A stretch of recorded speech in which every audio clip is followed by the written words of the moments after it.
effects. By 2006, the left had consciously duplicated this imagined mechanism to push voters to the left. In the same way, the left adopted the perceived tactic of its political opponents in attacking George W. Bush.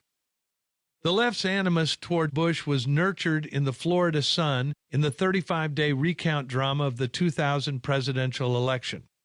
Bush was scorned by the left even before Al Gore's agonizingly close electoral loss, but after the decision by the U.S. Supreme Court that gave Bush the presidency, he was forever viewed by the left as illegitimate.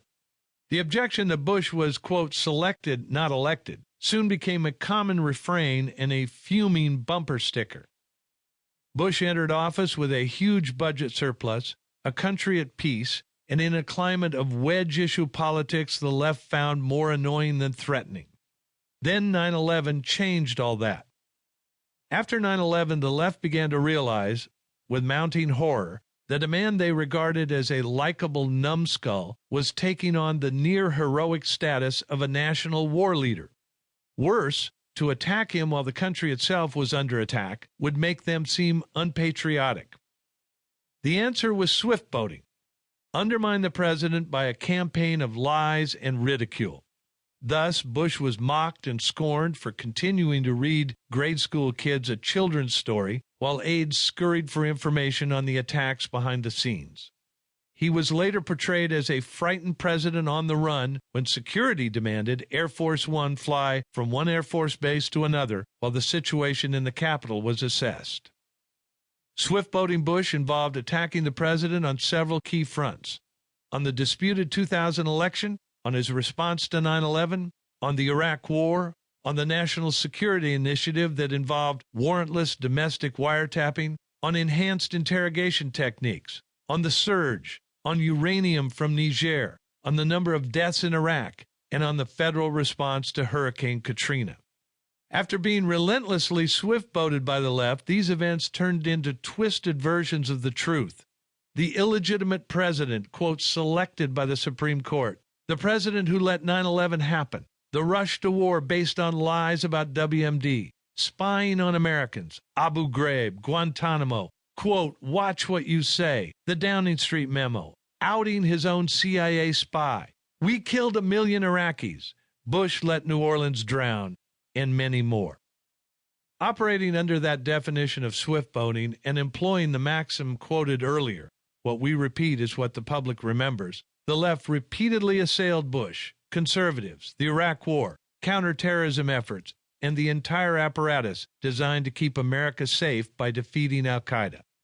The left said, here's the truth about failure of judgment, loss at war, incompetence at all levels.